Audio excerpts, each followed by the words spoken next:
What is up, guys? In today's video, I'm going to be going over several tips to hopefully help you get better and become more consistent with the ARs that we currently have in Fortnite Chapter 2 Remix and Reload mode.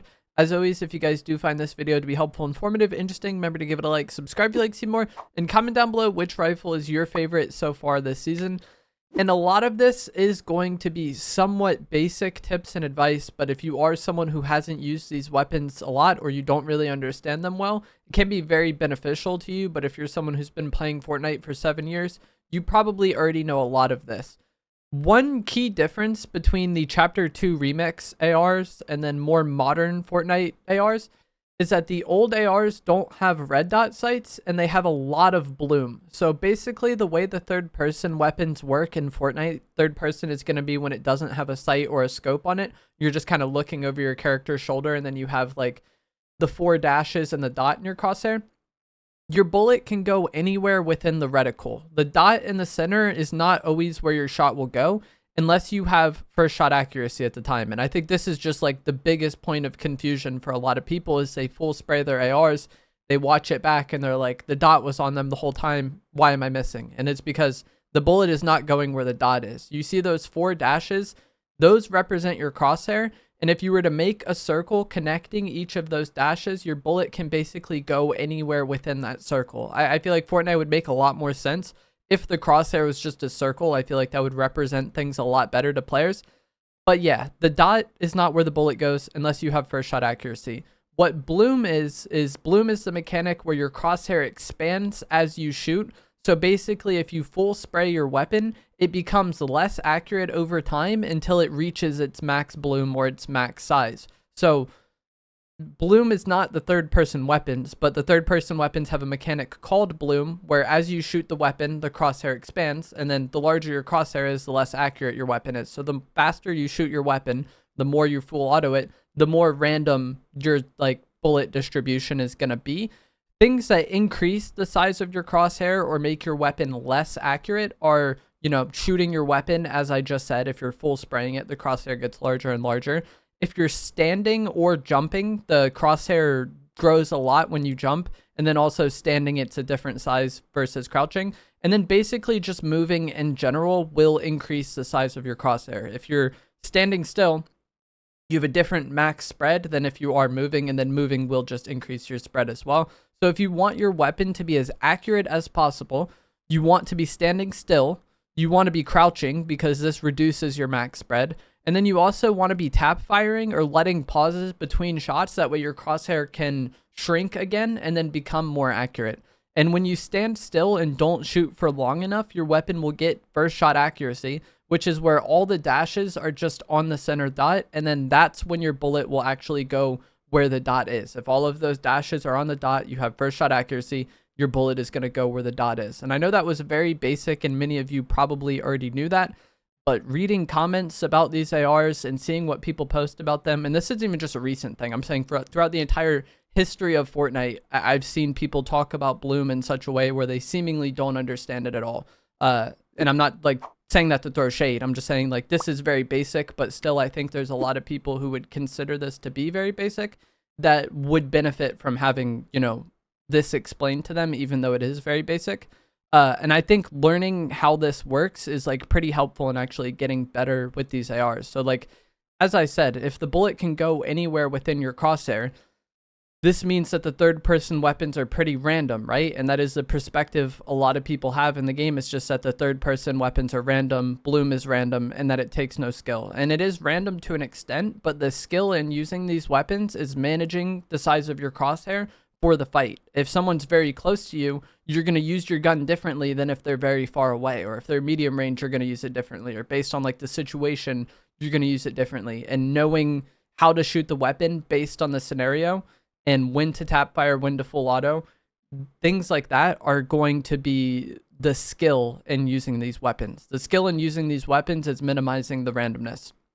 So you need to shoot your weapon differently based on how far away your opponent is, because, and like how much of them you're able to see. Because like the closer someone is to you, the larger their character is going to appear just because of the way perspective is. You know, like things that are closer to you seem bigger than things that are further away, right? So if someone's close to you, you're going to be able to fill more of your crosshair with that opponent, and that's going to make the weapon seem less random. Like if someone's close to you and you can full spray and 80% of your crosshair is occupied by the opponent, you have an 80% chance of hitting every single shot you shoot. It's not that simple, like basic mathematically, but I feel like that kind of paints a big picture. You want as much of your crosshair occupied by the opponent as possible. And so the further away they are, the more you need to like tap fire, the more you need to be standing still, the more you need to be bursting. All of this stuff is what you need to be worrying about based on how far away the opponent is and based on how the fight is. Just simple terms. If someone's far away, tap fire. If someone's close to you or maybe medium range, you can full auto. But basically, like I said, it just comes down to perspective of them being larger when they're closer to you. So then you have more like free reign to not worry about bloom as much. But if someone's very far away, maybe you only see their head because they're like peeking a mountain or something, those are going to be times where you need to like tap fire or manage the size of your crosshair, keep it small, and reduce that randomness. The amount of times I've seen someone just full auto an AR on someone who's like 100 meters away and then blame bloom and talk about how random these guns are is insane. And it is, you know, they are random, but if you're full spraying somebody 100 meters away, you're giving yourself the least amount of chance to hit those shots. You're putting yourself in the situation where randomness is going to be at its height. But if you were to tap fire in those situations, then you're reducing the impact that that randomness is going to have on your game. And then some other things that I want to talk about is going to be that one really huge skill that's like, or one thing that's like really nice to learn with these weapons is going to be the timing on tap firing just as you get first shot accuracy. So if you have first shot accuracy and you shoot, your crosshair is going to expand a little bit. But if you wait until the dashes are about to hit the dot again and then shoot again, like just as you get first shot accuracy, you'll have basically constant first shot accuracy. And learning that timing where you like tap, wait a bit, tap, wait a bit, tap, wait a bit. I think each weapon maybe has different timing for this. But if you just never let the spread actually get that large, you can actually tap somewhat quickly and still like maintain a decent fire rate and maintain like, you know, decent accuracy.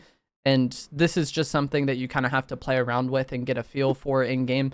But just, you know, you tap when the dashes come back to the dot, you tap again. And once you get into that rhythm, it feels good and you'll be like decently accurate in those situations.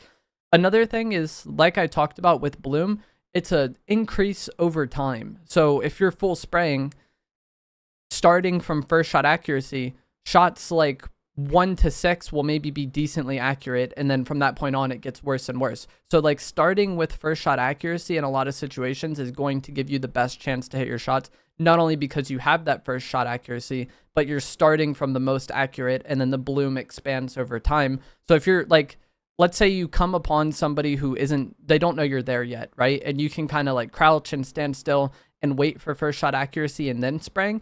That's so much more ideal than just like spraying the moment you see them, because if you were just moving, your crosshair is going to be pretty large, and maybe you're starting from 50% spread already and then increasing with each shot. And so your weapon is already like decently inaccurate. But if you start from 0% spread and then increase over time, you're going to have a much better chance of actually landing shots in that initial burst. So in situations where you can wait for first shot accuracy, doing so is really nice. Even if it is a close range fight where you could full spray, starting from 0% spread is much better than starting from 50% spread if you have the choice. If the fight is happening, like you know, you just got to shoot and you got to play the fight. But if you're in a situation where somebody doesn't know you're there yet, waiting for that first shot accuracy is a huge deal.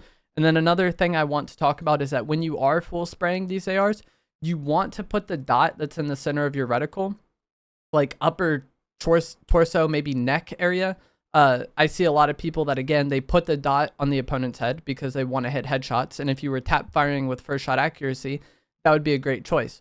But when you're full spraying and the dot is in the center of the crosshair, if you have that center dot on the opponent's head, the entire like upper region of your crosshair is not going to be on them at all, you know? So when you are full spraying, if you know you're full autoing, put that dot, you know, chest, neck, upper chest area. That way the top part of your crosshair is still on the opponent's head and you're maybe decently likely to hit some of those shots. I don't know if that makes any sense, but yeah, putting the dot on chest when full spraying, I think gives you the best chance to consistently land shots. And, you know, hitting one headshot but missing 7 other shots isn't worth it at the end of the day. You're better off just landing like 5 in that time that are maybe all body shots, but that total is going to be larger. So again, the skill in using these weapons comes down to minimizing the randomness and just filling as much of your crosshair with the opponent as you possibly can. And if you do that, you're going to have a better time with these ARs. They are still rough at times. And if you're playing Reload right now, a lot of the ARs in there are a lot more accurate than the Chapter 2 Remix ones, because over time, like, Fortnite kept Bloom as a mechanic. Like, it was still in Chapter 5 when you didn't have a red dot. But like over time, it became less of a thing because they made the weapons more accurate, but they just kind of made them weaker typically, or had more recoil. There was other things to compensate for. So like over time, they did reduce the impact of Bloom, but it's still a mechanic in game, and learning this will help you even when, you know, we go back into Chapter 6. Bloom will probably still be a part of the game. Probably won't be as big of a deal as Chapter 2 Remix, but if you learn to manage it now, you're still probably going to do better in the future. But that is going to be it for this video. I hope you guys found this to be helpful, informative, interesting. As always, if you did, remember to give it a like, subscribe if you'd like to see more, and I will see you guys in the next one. Thanks for watching.